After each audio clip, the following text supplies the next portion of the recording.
राजकनवीर सिंह लो आप जी ਨੂੰ ਬਹੁਤ ਪਿਆਰ ਸਤਿਕਾਰ ਸਾਹਿਬ ਤੁਹਾਨੂੰ ਅੱਜ ਜੋੜ ਕੇ ਨਿੱਕੀ ਜਿਹੀ ਸਤਿ ਸ੍ਰੀ ਅਕਾਲ ਸਭ ਨੂੰ ਜੀ ਨੂੰ ਆਖਦੇ ਹਾਂ। ਸੋ ਤੇ ਪ੍ਰੋਗਰਾਮ ਖਬਰ ਤੇ ਨਜ਼ਰ ਦੇ ਵਿੱਚ ਆਪ ਸਭ ਦਾ ਨਿੱਘਾ ਸਵਾਗਤ ਕਰਦੇ ਹਾਂ। ਪ੍ਰੋਗਰਾਮ ਖਬਰ ਤੇ ਨਜ਼ਰ ਦੇ ਵਿੱਚ ਆਪਣੇ ਨਾਲ ਵੈਸੇ ਤਾਂ ਜਿਹੜੇ ਇਸ ਸਮੇਂ ਜਿਹੜੇ ਜੁੜਦੇ ਹੁੰਦੇ ਨੇ ਮਿੰਟੂ ਗੁਰਸਰੀਆ ਜੀ, ਪਰ ਉਹ ਨਿੱਜੀ ਕਾਰਨਾਂ ਕਰਕੇ ਜਿਹੜੇ ਜੀ ਅੱਜ ਪ੍ਰੋਗਰਾਮ ਦੇ ਵਿੱਚ ਨਹੀਂ ਜੁੜ ਸਕਦੇ ਨੇ, ਪਰ ਆਪਣੇ ਨਾਲ ਜਿਹੜੇ ਆਪਣੇ ਨਿਊਜ਼ ਕਾਸਟਰ ਨੇ ਪ੍ਰਵੀਨ ਸ਼ਰਮਾ ਜੀ ਉਹ ਇਸ ਟਾਈਮ ਜੁੜ ਚੁੱਕੇ ਨੇ ਸ਼੍ਰੀ ਮੁਕਤਸਰ ਸਾਹਿਬ ਤੋਂ। ਪ੍ਰਵੀਨ ਸ਼ਰਮਾ ਜੀ ਨਿੱਘੀ ਜੀ ਆਇਆਂ ਨੂੰ ਪਿਆਰ ਭਰੀ ਸਤਿ ਸ੍ਰੀ ਅਕਾਲ ਜੀ। जी सत श्री अकाल जी और विश्व भर के ਸਰੋਤਿਆਂ ਨੂੰ और पूरी टीम ਨੂੰ ਮੇਰੇ ਵੱਲੋਂ ਪਿਆਰ ਭਰੀ ਸਤਿ ਸ੍ਰੀ ਅਕਾਲ और ਸਾਰਿਆਂ ਨੂੰ ਫਤਿਹ ਆ ਜੀ। ਤੇ ਪ੍ਰੋਗਰਾਮ ਸ਼ੁਰੂ ਕਰਨ ਤੋਂ ਪਹਿਲਾਂ ਸਾਡੇ ਅੱਜ ਦੇ ਸਪਾਂਸਰਸ ਦਾ ਧੰਨਵਾਦ ਕਰਨਾ ਚਾਹੁੰਦੇ ਹਾਂ। ਖਾਲਸਾ ਇੰਸ਼ੋਰੈਂਸ ਏਜੰਸੀ ਵਾਲੇ, ਜਿਨ੍ਹਾਂ ਦੇ ਕੋਲੋਂ ਤੁਸੀਂ ਹਰ ਇੱਕ ਤਰੀਕੇ ਦੀ ਇੰਸ਼ੋਰੈਂਸ ਕਰਵਾ ਸਕਦੇ ਹੋ। ਇੰਸ਼ੋਰੈਂਸ ਬਾਰੇ ਪਤਾ ਕਰਨ ਲਈ ਕਾਲ ਕਰੋ ਨੰਬਰ 408-272-2500 ਦੇ ਉੱਤੇ। ਓਬਾਮਾ ਕੇਅਰ ਕਵਰਡ ਕੈਲੀਫੋਰਨੀਆ ਦੀਆਂ ਓਪਨ ਅਨਰੋਲਮੈਂਟ ਦਾ ਸੀਜ਼ਨ ਆ ਚੁੱਕਾ ਹੈ ਅਤੇ ਰੀਨਿਊਅਲਸ ਦਾ ਸਮਾਂ ਆ ਚੁੱਕਾ ਹੈ। ਉਸ ਦੇ ਬਾਰੇ ਵੀ ਕੋਈ ਜਾਣਕਾਰੀ ਚਾਹੀਦੀ ਹੋਵੇ ਤਾਂ ਕਾਲ ਕਰੋ 408-272-2500 ਦੇ ਉੱਤੇ। ਇਸ ਦੇ ਨਾਲ ਕ੍ਰਿਸ਼ਨ ਧਨੋਤਾ ਜੀ ਯੂਬਾ ਸਿਟੀ ਤੋਂ, ਗੁਰਵਿੰਦਰ ਸਿੰਘ ਅਵਤਾਰ ਸਿੰਘ ਚਾਂਦੀ ਆਰਨੋ ਐਕਸਪ੍ਰੈਸ ਵਾਲੇ ਕੋਚੈਲਾ ਤੋਂ, ਬਚਿੱਤਰ ਸਿੰਘ ਚਾਹਲ ਫਰੈਜ਼ਨੋ ਤੋਂ, ਮਹਿੰਦਰ ਸਿੰਘ ਮਨਜੀਤ ਕੌਰ ਤੱਖਰ ਮੋਡੈਸਟੋ ਤੋਂ। ਇਹਨਾਂ ਸਾਰਿਆਂ ਦਾ ਬਹੁਤ ਬਹੁਤ ਧੰਨਵਾਦ। ਜੇਕਰ ਤੁਸੀਂ ਜਾਂ ਕੋਈ ਹੋਰ ਕਾਰੋਬਾਰ ਇਸ ਪ੍ਰੋਗਰਾਮ ਨੂੰ ਸਪਾਂਸਰ ਕਰਨਾ ਚਾਹੁੰਦੇ ਹੋ, ਸੰਪਰਕ ਕਰੋ ਨੰਬਰ 408-722-7698 ਦੇ ਉੱਤੇ। ਪ੍ਰਵੀਨ ਜੀ, ਗੱਲਬਾਤ ਦਾ ਸਿਲਸਿਲਾ ਸ਼ੁਰੂ ਕਰਦੇ ਹਾਂ। ਆਰਥਿਕ ਕੰਗਾਲੀਆਂ ਨੇ ਕੈਪਟਨ ਸਰਕਾਰ ਨੂੰ ਸੋਚੀ ਪਾਇਆ ਹੈ। हाँ जी बिल्कुल, कैप्टन सरकार है जी जी इस वेले आमदनी ते खाते दे विच जिहड़ा गैप वध रहा उहदे करके फाइनैंस जिहड़ा डिपार्टमेंट आ उहदे होश उड़ गए आ और इसे करके जिहड़ी सर्विस टैक्स तो मिलने वाली आमदनी जिहड़ी गुड्स एंड सर्विस टैक्स आ वो फिलहाल उम्मीद के मुताबिक जां उदों घट आ रही है। इस करके रैवन्यू जां एक्साइज जां जिहड़े होर कमाई वाले महकमे आ उन्हां दे विच भी टारगेट जिहड़ा वा उहदे च घट आ रहा। सिर्फ ट्रांसपोर्ट महकमा वा जिहड़ा उहदे च 18% दा जिहड़ा इजाफा होया आमदन दा। बाकी सारे जिहड़े पेट्रोलियम पदार्थ है, एल्कोहल है, स्टांप ड्यूटी है जां बिजली है, तो ये जिहड़े GST तो बाहर होने करके जिहड़े साडी स्टेट आ ਉਹਦੀਆਂ ਦੂਜੀਆਂ ਸਟੇਟਾਂ ਨਾਲੋਂ ਟੈਕਸ ਜਿਹੜਾ ਵਾ ਜ਼ਿਆਦਾ ਹੋਣ ਕਰਕੇ ਪਹਿਲਾਂ ਵੀ ਮਹਿੰਗੀਆਂ ਵਾ। ਸੋ ਇਸ ਕਰਕੇ ਇਸ ਵੇਲੇ ਜਿਹੜੀ ਸਾਡੀ ਸਰਕਾਰ ਆ ਉਹ 605 ਦੇ ਵਿੱਚ ਹੈ, ਕਿਉਂਕਿ ਜਿਹੜਾ ਕਿਸਾਨੀ ਦਾ ਇਹਨਾਂ ਨੇ 9500 ਕਰੋੜ ਰੁਪਇਆ ਮਾਫ ਕਰਨ ਦਾ ਜਿਹੜਾ ਐਲਾਨ ਕੀਤਾ ਹੋਇਆ। ਦੂਜਾ ਹੈ ਕਿ ਸਨਅਤਾਂ ਨੂੰ ਸਸਤੀ ਬਿਜਲੀ ਦੇਣੀ ਤੇ 1100 ਕਰੋੜ ਰੁਪਇਆ ਉਹ ਚਾਹੀਦਾ ਵਾ। ਸੋ ਇਸ ਕਰਕੇ ਇਹ ਜਿਹੜੇ ਪੈਸਾ ਕਿੱਥੋਂ ਲਿਆਉਣਾ ਵਾ, ਇਹ ਜਿਹੜੀ ਸਰਕਾਰ ਦੀ ਸਭ ਤੋਂ ਵੱਡੀ ਸਿਰਦਰਦੀ ਬਣੀ ਹੋਈ ਆ। और इस वेले जिहड़ी इन्हां ने CCL का 640 करोड़ रुपया दिता जिहड़ा वो बड़ा औखा मैं कहूँगा कि जुटाया वा। दूजे पासे मुलाजमां नूं तनखाहां नहीं मिलदियां और खास गल यह है कि सलाह लई है इन्हां ने वख-वख विभागां तो जां उन्हां दे अफसरां तो कि भाई की हो सकदा तुसीं दसो। पर कमाल दी गल है जिहड़े कैप्टन साहब दे सलाहकार है जिन्हां नूं लखां दी तादाद दे विच तनखाहां मिलदियां वा ते ओह भी कैप्टन साहब दस देण भी उन्हां ने की सलाह दित्ती है सूबे का बेड़ा पार लाने वास्ते जी। जी जी जी ते अगली प्रवीण जी गल करते कोलियां वाली नूं बचाउण लई अकाली दल वल्लों लामबंदी, वड्डे बादल ने सीनियर लीडरशिप नूं मूहरे लाया है। देखो जी, जिहड़ा कोलियां वाली दे मुंडे नाल परमिंदर सिंह नाल कुੱਟਮਾਰ होई ਉਹਦੇ बाबत दोनों धिरां दे क्रॉस परचे दर्ज हो गए। कांग्रेस अपना जिहड़ी पीपनी वजा रही है, अकाली दल अपना सुर ला पिया। पर इस वेले अकाली दल है जिहड़ा ਉਹਨੇ ਜਿਹੜੀ 27 ਅਕਤੂਬਰ ਨੂੰ ਹੁਣ ਆਪਾਂ ਕਹਿ ਲਈਏ ਕਿ ਮੀਟਿੰਗ ਸੱਦੀ ਆ ਔਰ ਉਹਨੇ ਪੂਰਾ ਜਿਹੜਾ ਵਾ 28 ਅਕਤੂਬਰ ਨੂੰ ਤਾਂ ਇੱਕ ਇਹਦੇ ਬਾਬਤ ਸਾਰੇ ਜਿਹੜੇ 6 ਜ਼ਿਲ੍ਹਿਆਂ ਦੇ ਜਿਹੜੇ ਵਿਧਾਇਕ ਨੇ, ਸਾਬਕਾ ਵਿਧਾਇਕ ਨੇ ਜਾਂ ਜਥੇਬੰਦਕ ਢਾਂਚੇ ਦੇ ਵਿੱਚ ਨੇ, ਸਾਬਕਾ 2 ਮੰਤਰੀ ਵੀ ਆਏ ਨੇ ਇਹਦੇ ਵਿੱਚ, ਤਾਂ ਉਹ ਵਿਚਾਰ ਚਰਚਾ ਕਰਨੀ ਹੈ ਕਿ ਇਸ ਮਾਮਲੇ ਨਾਲ ਕਿਵੇਂ ਨਜਿੱਠਿਆ ਜਾਵੇ। ਔਰ ਜਿਹੜੀ ਮੀਡੀਆ ਦੇ ਵਿੱਚ ਬਿਆਨਬਾਜ਼ੀ ਹੋਣੀ ਆ ਉਹਦਾ ਸਾਰਾ ਜਿਹੜਾ ਜ਼ਿੰਮਾ ਵਾ ਉਹ ਵੱਡੇ ਬਾਦਲ ਸਾਹਿਬ ਨੇ ਉੱਠਿਆ ਵਾ ਆਪਦੇ ਸਿਰ ਤੇ ਕਿ ਮੀਡੀਆ ਦੇ ਵਿੱਚ ਜੋ ਬੋਲਣਾ ਵਾ ਤਾਂ ਵੱਡੇ ਬਾਦਲ ਸਾਹਿਬ ਬੋਲਣਗੇ। 2 ਵਾਰੀ ਉਹ ਪਰਮਿੰਦਰ ਸਿੰਘ ਦਾ ਪਤਾ ਮੈਕਸ ਹਸਪੀਟਲ ਦੇ ਵਿੱਚੋਂ ਲੈ ਕੇ ਆਏ ਆ। ਹੁਣ ਜਿਹੜੀ ਗੱਲ ਆ ਉਹ ਇੱਥੇ ਆ ਕੇ ਨਿਬੜਦੀ ਹੈ ਕਿ ਇਹ ਜਿਹੜੀ ਇੰਨੀ ਲਾਮਬੰਦੀ ਹੋਈ ਆ ਇਹ ਤਾਂ ਹੋਈ ਆ ਰਾਜਬਾਈ ਜੀ ਕਿ ਸੋ ਦੈਟ ਕਿ ਇਹ ਜਿਹੜੀ ਗੱਲ ਆ ਇਹ ਅੱਗੇ ਨਾ ਵੱਧ ਸਕੇ। ਕਿਤੇ ਇਹ ਨਾ ਹੋਵੇ ਕਿ ਅੱਜ ਕੋਲਿਆਂ ਵਾਲੀ ਤੇ ਕਾਂਗਰਸੀਆਂ ਵਿਚਾਲੇ ਟਸਲ ਹੋਈ ਹੈ, ਕੱਲ ਨੂੰ ਇਹ ਘਟਨਾ ਫਿਰੋਜ਼ਪੁਰ ਵਾਪਰ ਜੇ, ਪਰਸੋਂ ਗਿੱਦੜਵਾ ਵਾਪਰ ਜੇ, ਚੌਥੇ ਕਿਸੇ ਹੋਰ ਹਿੱਸੇ ਦੇ ਵਿੱਚ ਵਾਪਰ ਜੇ। ਸੋ ਅਕਾਲੀ ਦਲ ਇਸ ਚਿੰਗਿਆੜੀ ਨੂੰ ਨੱਪਣਾ ਚਾਹੁੰਦਾ ਵਾ ਕਿ ਜੇ ਇਹ ਕੰਮ ਚੱਲ ਪਿਆ ਫਿਰ ਜਿਹੜਾ ਕੁਛ ਪਹਿਲਾਂ 10 ਸਾਲਾਂ ਦੇ ਵਿੱਚ ਚੱਲਿਆ ਤੇ ਹੋ ਸਕਦਾ ਉਹੀ ਚੱਲ ਪਏ। ਸੋ ਇਸ ਕਰਕੇ ਕੋਲਿਆਂ ਵਾਲੀ ਨੂੰ ਬਚਾਉਣ ਦੀ ਖਾਤਰ ਉਹਨੂੰ ਜਿਹੜਾ ਵਾ ਉਹਨੂੰ ਸਿਆਸੀ ਲੜਾਈ ਦੇ ਵਿੱਚੋਂ ਬਾਹਰ ਕੱਢਣ ਦੀ ਖਾਤਰ ਇਹ ਸਾਰਾ ਜਿਹੜਾ ਇਸ ਵੇਲੇ ਲਾਮਬੰਦੀ ਹੋਈ ਆ ਔਰ ਇਸੇ ਕਰਕੇ ਜਿਹੜਾ ਵਾ ਬਾਦਲ ਸਾਹਿਬ ਖੁਦ ਇਹਨੂੰ ਅਗਵਾਈ ਕਰ ਰਿਹਾ ਔਰ 2 ਮੰਤਰੀ ਵੀ ਜਿਹੜੇ ਆ ਜਿਨ੍ਹਾਂ ਦੇ ਵਿੱਚ ਮੈਂ ਨਾਂ ਲੈ ਸਕਦਾ ਵਾਂ ਜਨਮੇਜਾ ਸਿੰਘ ਸੇਖੋਂ, ਸਿਕੰਦਰ ਸਿੰਘ ਮਲੂਕਾ, ਉਹ ਬਕਾਇਦਾ ਤੌਰ ਤੇ ਇਹਨੂੰ ਦੇਖ ਰਹੇ ਆ ਔਰ ਅਕਾਲੀ ਦਲ ਰੋਕਣਾ ਚਾਹੁੰਦਾ ਵਾ ਕਿ ਜਿਹੜੀ ਇਹ ਲੜਾਈ ਅੱਜ ਕਾਂਗਰਸ ਤੇ ਅਕਾਲੀ ਦਲ ਦੇ ਦਰਮਿਆਨ ਮਲੋੜ ਦੇ ਵਿੱਚ ਹੋਈ ਆ, ਇਹ ਲੜਾਈ ਕਿਸੇ ਹੋਰ ਜ਼ਿਲ੍ਹੇ ਦੇ ਵਿੱਚ ਨਾ ਵਾਪਰੇ ਜੀ। ਤੇ ਨਾਲ ਜੇ ਪੁੱਛੀਏ ਪ੍ਰਵੀਨ ਜੀ, ਤੇ ਇਦਾਂ ਦੀਆਂ ਜਿਹੜੀਆਂ ਘਟਨਾਵਾਂ ਕੀ ਅਕਾਲੀ ਦਲ ਦੇ ਕਾਰਜਕਾਲ ਦੌਰਾਨ ਹੁੰਦੀਆਂ ਰਹੀਆਂ? ਬਿਲਕੁਲ ਜੀ, ਕਾਂਗਰਸੀ ਜਿਹੜੇ ਆ ਉਹਨਾਂ ਦਾ ਤਾਂ ਚੋਣ ਪ੍ਰਚਾਰ ਦੇ ਦੌਰਾਨ ਨਾਅਰਾ ਇਹ ਸੀਗਾ ਕਿ ਜਿੰਨੇ ਪਰਚੇ ਦਰਜ ਹੋਇਆ, ਜਿੰਨੀਆਂ ਕੁੱਟਮਾਰਾਂ ਹੋਈਆਂ, ਸਾਰਿਆਂ ਦਾ ਹਿਸਾਬ ਲਿਆ ਜਾਊਗਾ। ਸੋ ਹਿਸਾਬ ਲੈਣ ਦਾ ਜਿਹੜਾ ਨਾਅਰਾ ਦਿੱਤਾ ਸੀਗਾ ਜਾਂ ਜਿਹੜੀਆਂ ਗੱਲਾਂ ਕਰਦੇ ਸੀ, ਤੇ ਉਹਦਾ ਮਤਲਬ ਇਹ ਸੀਗਾ ਕਿ ਕਾਂਗਰਸੀ ਜਿਹੜੇ ਵਰਕਰ ਆ ਜਾਂ ਕਾਂਗਰਸੀ ਜਿਹੜੇ ਲੀਡਰ ਹੈ ਉਹਨਾਂ ਨੂੰ ਕਿਤੇ ਨਾ ਕਿਤੇ ਮਹਿਸੂਸ ਹੁੰਦਾ ਸੀ ਕਿ ਸਾਨੂੰ ਜਾਂ ਤਾਂ ਦੱਬਿਆ ਕੁਚਲਿਆ ਜਾ ਰਿਹਾ ਜਾਂ ਫਿਰ ਸਾਡੀ ਆਵਾਜ਼ ਦੱਬੀ ਜਾ ਰਹੀ ਹੈ। ਜੀ ਜੀ। ਅਗਲੀ ਗੱਲ ਕਰੀਏ, ਜੋਗੀ ਦੇ ਵੱਲੋਂ ਆਪਣੇ ਖਿਲਾਰੇ ਹੋਏ ਚਿੱਕੜ ਦੇ ਉੱਤੇ ਜਿਹੜਾ ਤਾਜ ਦੇ ਬਾਬਤ ਖਿਲਾਰਿਆ ਆ, ਉਹਦੇ ਵਿੱਚ ਹੁਣ ਕਮਲ ਖਿਲਾਉਣ ਦੀਆਂ ਕੋਸ਼ਿਸ਼ਾਂ ਨੇ। ਹਾਂਜੀ ਬਿਲਕੁਲ, ਜੋਗੀ ਆਦਿੱਤਿਆਨਾਥ ਹੈ ਜਿਹੜੇ ਉਹ ਤਾਜ ਮਹਿਲ ਦੇ ਬਾਹਰ ਪਹੁੰਚਿਆ, ਸੜਕ ਤੇ ਸਫਾਈ ਕੀਤੀ ਹੈ ਔਰ ਮੁਗਲ ਕਾਲ ਦੀ ਇਸ ਯਾਦਗਾਰ ਦੇ ਅੰਦਰ ਉਹਨਾਂ ਨੇ ਗੇੜਾ ਮਾਰਿਆ ਤੇ ਭਾਰਤੀ ਸੱਭਿਆਚਾਰ ਦਾ ਅਨਿੱਖੜਵਾਂ ਅੰਗ ਦੱਸਿਆ ਤੇ ਇੱਕ ਹੀਰਾ ਦੱਸਿਆ ਵਾ। ਅਸਲ ਦੇ ਵਿੱਚ ਕੀ ਹੈ ਕਿ ਜਦੋਂ ਇਹਨਾਂ ਨੇ ਬੁਕਲੇਟ ਛਾਪੀ ਸੀ ਰਾਜੀ, ਤਾਂ ਉਦੋਂ ਇਸ ਮਸਲੇ ਪ੍ਰਤੀ ਤਾਜ ਨੂੰ ਉਸ ਸ਼ਾਮਲ ਨਹੀਂ ਕੀਤਾ ਗਿਆ ਸੀਗਾ ਉਸ ਬੁਕਲੇਟ ਦੇ ਵਿੱਚ। ਸੋ ਇਸ ਕਰਕੇ ਉਸ ਤੋਂ ਬਾਅਦ ਕੀ ਹੋਇਆ ਕਿ ਇਹਨਾਂ ਦਾ ਇੱਕ ਮੰਤਰੀ ਉਹਨੇ ਬਿਆਨ ਦਿੱਤਾ, ਕਹਿੰਦਾ ਜੀ ਇਹ ਤਾਂ ਭਾਰਤ ਦੀ ਗੁਲਾਮੀ ਦੀ ਨਿਸ਼ਾਨੀ ਹੈ, ਇਹਨੂੰ ਢਾਹ ਦੇਣਾ ਚਾਹੀਦਾ ਵਾ, ਇੱਥੇ ਇਹ ਹੁੰਦਾ ਸੀ, ਇੱਥੇ ਫਲਾਣਾ ਹੁੰਦਾ ਸੀਗਾ। ਉਸ ਤੋਂ ਬਾਅਦ ਬੜੀ ਕਿਰਕਰੀ ਹੋਈ ਯੂਪੀ ਸਰਕਾਰ ਦੀ। ਉਸ ਕਿਰਕਰੀ ਤੋਂ ਬਚਣ ਦੀ ਖਾਤਰ, ਬਦਨਾਮੀ ਤੋਂ ਬਚਣ ਖਾਤਰ ਅੱਜ ਉੱਥੇ ਖੁਦ ਯੋਗੀ ਆਦਿੱਤਿਆਨਾਥ ਉੱਥੇ ਪਹੁੰਚਿਆ, ਸਫਾਈ ਕੀਤੀ ਹੈ, ਬੌਕਰ ਮਾਰੀ ਹੈ, ਝਾੜੂ ਕੀਤਾ ਉੱਥੇ। ਪਰ ਇਹ ਉਹੀ ਯੋਗੀ ਆਦਿੱਤਿਆਨਾਥ ਹੈ ਜਿਹੜਾ ਅੱਜ ਤੋਂ ਸਾਲ ਪਹਿਲਾਂ ਇਹ ਕਹਿਣਾ ਸੀਗਾ ਕਿ ਜਿਹੜਾ ਤਾਜ ਮਹਿਲ ਦਾ ਮਾਡਲ ਅਸੀਂ ਕਿਸੇ ਨੂੰ ਦਿੰਦੇ ਆ, ਮਿਲਦੇ ਸਮੇਂ ਭਾਰਤ ਸਰਕਾਰ ਦਿੰਦੀ, ਤਾਂ ਇਹਦੀ ਥਾਂ ਤੇ ਸਾਨੂੰ ਗੀਤਾ ਭੇਂਟ ਕਰਨੀ ਚਾਹੀਦੀ ਹੈ। ਤਾਜ ਮਹਿਲ ਤਾਂ ਇਹ ਤਾਂ ਕਹਿੰਦੇ ਕਿ ਭਾਰਤ ਦਾ ਕੋਈ ਕਿਸੇ ਦੇ ਸੰਸਕ੍ਰਿਤ ਜਾਂ ਉਹਦੇ ਵਿੱਚ ਕੋਈ ਇਹਦਾ ਨਾਮੋ ਨਿਸ਼ਾਨ ਹੀ ਹੈ ਨਹੀਂਗਾ, ਇਹੀ ਯੋਗੀ ਆਦਿੱਤਿਆਨਾਥ। ਪਰ ਅੱਜ ਭਾਜਪਾ ਦੀ ਕਿਰਕਰੀ ਉੱਥੇ ਇੰਨੀ ਕੁ ਹੋ ਚੁੱਕੀ ਹੈ ਕਿ ਯੋਗੀ ਆਦਿੱਤਿਆਨਾਥ ਹੈ ਜਿਹੜੇ ਉਹ ਖੁਦ ਉੱਥੇ ਜਾ ਕੇ ਝਾੜੂ ਮਾਰ ਰਹੇ ਆ। ਜੀ ਜੀ ਬਿਲਕੁਲ ਬਿਲਕੁਲ, ਖਲਾਰਾ ਵੀ ਆਪ ਪਾਇਆ ਤੇ ਹੁਣ ਸਾਹਮਣਾ ਆਪ ਪੈਣਾ, ਦੇਖਦੇ ਹਾਂ ਕੀ ਬਣਦਾ ਆ। ਅਗਲੀ ਜਿਹੜੀ ਆਪਾਂ ਗੱਲ ਕਰੀਏ ਪ੍ਰਵੀਨ ਜੀ, ਵੀ ਮੱਧ ਪ੍ਰਦੇਸ਼ ਦੇ ਵਿੱਚ ਜਿਹੜੇ ਸ਼ਮਸ਼ਾਨ ਘਾਟ ਨੇ ਉਹਨਾਂ ਦੀ ਸ਼ਕਾ ਸ਼ਕਾਈ ਜਾਰੀ ਹੈ। ਹਾਂਜੀ, ਮੱਧ ਪ੍ਰਦੇਸ਼ ਦੇ ਵਿੱਚ ਵੈਸੇ ਤਾਂ ਸਾਡੇ ਮੁਲਕ ਦੇ ਵਿੱਚ ਵੀ ਕੋਈ ਪਹਿਲੀ ਵਾਰ ਨਹੀਂ ਹੋਇਆ ਕਿ ਗ੍ਰਾਂਟਾਂ ਦੇ ਨਾਮ ਤੇ ਜਾਂ ਲੋਕਾਂ ਨੂੰ ਮਿਲਦੀਆਂ ਸਹੂਲਤਾਂ ਦੀ ਸ਼ਕਾ ਸ਼ਕਾਈ ਹੋਵੇ। ਪਰ ਜਿਹੜੀ ਇਹ ਸ਼ਕਾ ਸ਼ਕਾਈ ਹੋਈ ਹੈ ਜੀ, ਪਹਿਲੀ ਗੱਲ ਤਾਂ ਤੁਸੀਂ ਇਹਦੇ ਕਾਰਨ ਜਾਣ ਕੇ ਹੈਰਾਨ ਰਹਿ ਜਾਓਗੇ। ਦੂਜੀ ਗੱਲ ਇਹ ਹੈ ਕਿ ਗੁਣਾ ਜ਼ਿਲ੍ਹਾ ਪੈਂਦਾ ਵਾ ਮੱਧ ਪ੍ਰਦੇਸ਼ ਦੇ ਵਿੱਚ। ਜੀ ਜੀ। ਤੇ ਉੱਥੇ ਕਰੋੜਾਂ ਰੁਪਏ ਡਕਾਰ ਲਏ ਗਏ ਆ ਸਿਰਫ ਸ਼ਮਸ਼ਾਨ ਘਾਟ ਬਣਾਉਣ ਦੇ ਨਾਂ ਤੇ। ਤੇ ਜਾਂ ਤਾਂ ਸ਼ਮਸ਼ਾਨ ਘਾਟ ਬਣੇ ਨਹੀਂ, ਜੇ ਬਣਿਆ ਤੇ ਉਹ ਅੱਧੇ ਪਚੱਧੇ ਬਣੇ ਆ। ਤੇ ਜਦੋਂ ਪ੍ਰਸ਼ਾਸਨ ਇਹਦੇ ਸੰਬੰਧੀ ਸਰਪੰਚਾਂ ਤੋਂ, ਮੁਲਾਜ਼ਮਾਂ ਤੋਂ ਜਵਾਬ ਮੰਗੇ, FIR ਦਰਜ ਕਰਨ ਦੀ ਧਮਕੀ ਦਿੱਤੀ, ਤਾਂ ਰਾਤੋਂ ਰਾਤ ਸ਼ਮਸ਼ਾਨ ਘਾਟ ਬਣਾਏ ਵੀ ਗਏ ਆ। ਸੋ ਹੁਣ ਦੱਸਦੇ ਕਿ 15 ਕਰੋੜ ਰੁਪਏ ਦਾ ਘੁਟਾਲੇ ਦੇ ਸੁਰਾਗ ਮਿਲ ਚੁੱਕੇ ਆ ਕੱਲੇ ਗੁਣਾ ਜ਼ਿਲ੍ਹੇ ਦੇ ਵਿੱਚ। ਤੇ 1100 ਜਿਹੜੇ ਪਿੰਡ ਆ ਉਹਨਾਂ ਦੇ ਵਿੱਚ 700 ਜਿਹੜੇ ਆ ਉਹ ਸਿਰਫ ਕਾਗਜ਼ਾਂ ਦੇ ਵਿੱਚ ਬਣੇ ਸ਼ਮਸ਼ਾਨ ਘਾਟ। ਗੁਣਾ ਜ਼ਿਲ੍ਹੇ ਦੇ 1100 ਪਿੰਡਾਂ ਦੇ ਵਿੱਚ 700 ਜਿਹੜੇ ਸ਼ਮਸ਼ਾਨ ਘਾਟ ਆ ਸਿਰਫ ਕਾਗਜ਼ਾਂ ਦੇ ਵਿੱਚ ਬਣੇ ਆ। 3 ਤੋਂ 5 ਲੱਖ ਰੁਪਏ ਜਿਹੜਾ ਵਾ, 4 ਲੱਖ ਤੋਂ ਵੱਧ ਉਹ ਹਰੇਕ ਸ਼ਮਸ਼ਾਨ ਘਾਟ ਦੇ ਲਈ ਦਿੱਤਾ ਜਾਂਦਾ ਵਾ। ਤੇ ਹੁਣ ਇਹ ਜਦੋਂ ਘੁਟਾਲਾ ਸਾਹਮਣੇ ਆਇਆ, 3 ਪੰਚਾਇਤਾਂ ਜਿਹੜੀਆਂ ਨੇ ਪੰਚਾਇਤ ਸੈਕਟਰੀ ਸਸਪੈਂਡ ਹੋ ਚੁੱਕੇ ਆ, 44 ਸਰਪੰਚਾਂ ਨੂੰ ਅਹੁਦੇ ਤੋਂ ਹਟਾਉਣ ਦਾ ਨੋਟਿਸ ਦੇ ਦਿੱਤਾ ਗਿਆ ਵਾ। ਤੇ ਇਹਦੀ ਡਿਮਾਂਡ ਤਾਂ ਕੀਤੀ ਗਈ ਸੀ ਕਿਉਂਕਿ ਉੱਥੇ ਕੁਝ ਇਲਾਕੇ ਰਾਜ ਜੀ ਇਹੋ ਜਿਹੇ ਆ ਜਿਨ੍ਹਾਂ ਦੇ ਵਿੱਚ ਜਿਹੜੀਆਂ ਉੱਚ ਜਾਤੀਆਂ ਨੇ ਉਹ ਨੀਵੀਆਂ ਜਾਤੀਆਂ ਵਾਲੇ ਜਾਂ ਦਲਿਤ ਭਾਈਚਾਰੇ ਨੂੰ ਸੰਸਕਾਰ ਨਹੀਂ ਕਰਨੇ ਦਿੰਦੀਆਂ। ਸੋ ਤਾਂ ਕਰਕੇ ਉਹਨਾਂ ਨੇ ਡਿਮਾਂਡ ਕੀਤੀ ਸੀ ਕਿ ਸਾਨੂੰ ਵੱਖਰੇ ਸ਼ਮਸ਼ਾਨ ਘਾਟ ਬਣਾ ਕੇ ਦਿੱਤੇ ਜਾਣ। ਪਰ ਇਹ ਭਾਰਤ ਮੁਲਕ ਏਡਾ ਮਹਾਨ ਹੈ ਕਿ ਇੱਥੇ ਜੇ ਕੇਂਦਰ ਸਰਕਾਰ 1 ਰੁਪਈਆ ਯਾਨੀ ਕਿ 100 ਪੈਸਾ ਜਾਰੀ ਕਰੇ ਤਾਂ ਲੋਕਾਂ ਤੱਕ ਪਹੁੰਚਦੇ 10 ਪੈਸੇ ਰਹਿ ਜਾਂਦੇ ਆ। ਇਹਦੀ ਬਕਾਇਦਾ ਤੌਰ ਤੇ ਰਾਜੀਵ ਗਾਂਧੀ ਨੇ ਵੀ ਪੁਸ਼ਟੀ ਕੀਤੀ ਹੈ, ਮਰਹੂਮ ਪ੍ਰਧਾਨ ਮੰਤਰੀ ਜਿਹੜੇ, ਉਹਨਾਂ ਨੇ ਗੱਲ ਕਹੀ ਸੀ ਕਿ ਇੱਥੇ ਭਾਰਤ ਦੀ ਤਰਾਸਦੀ ਹੈ ਕਿ ਜਦੋਂ ਕੇਂਦਰ ਸਰਕਾਰ ਕੋਈ ਰਕਮ ਜਾਰੀ ਕਰਦੀ ਹੈ ਤੇ ਉਹਦਾ 10ਵਾਂ ਹਿੱਸਾ ਆਮ ਲੋਕਾਂ ਤੱਕ ਪਹੁੰਚਦਾ ਵਾ। ਤੇ ਇੱਥੇ ਹੈਰਾਨੀ ਦੀ ਗੱਲ ਇਹ ਹੈ ਕਿ ਭ੍ਰਿਸ਼ਟਾਚਾਰ ਤਾਂ ਮੈਨੂੰ ਦੂਜੇ ਮੁਲਕਾਂ ਦਾ ਤਾਂ ਆਪਾਂ ਕੁਛ ਕਹਿ ਨਹੀਂ ਸਕਦੇ, ਪਰ ਇੱਥੇ ਲੋਕ ਪੁਲਿਸ ਖਾ ਜਾਂਦੇ ਆ, ਰੇਤਾਂ ਬਜਰੀਆਂ ਖਾ ਜਾਂਦੇ, ਹੁਣ ਸ਼ਮਸ਼ਾਨ ਘਾਟਾਂ ਨੂੰ ਵੀ ਪੈ ਗਏ ਆ। ਬਿਲਕੁਲ ਬਿਲਕੁਲ, ਛੱਡਣਾ ਇਹਨਾਂ ਨੇ ਕੱਖ ਨਹੀਂ, ਪਤਾ ਨਹੀਂ ਨਾਲ ਕਿਹੜੀ ਚੀਜ਼ਾਂ ਜਿਹੜੀਆਂ ਇਹਨਾਂ ਨੇ ਲਿਜਾ ਜਾਣੀਆਂ। ਅਗਲੀ ਗੱਲ ਕਰੀਏ, ਹਨੀਪ੍ਰੀਤ ਨੂੰ ਕਹਿੰਦੇ ਜੇਲ੍ਹ ਦੇ ਵਿੱਚ VIP ਟ੍ਰੀਟਮੈਂਟ ਮਿਲ ਰਹੀ ਹੈ, ਇਹਦੇ ਕਾਫੀ ਚਰਚੇ ਤੇਜ਼ ਨੇ।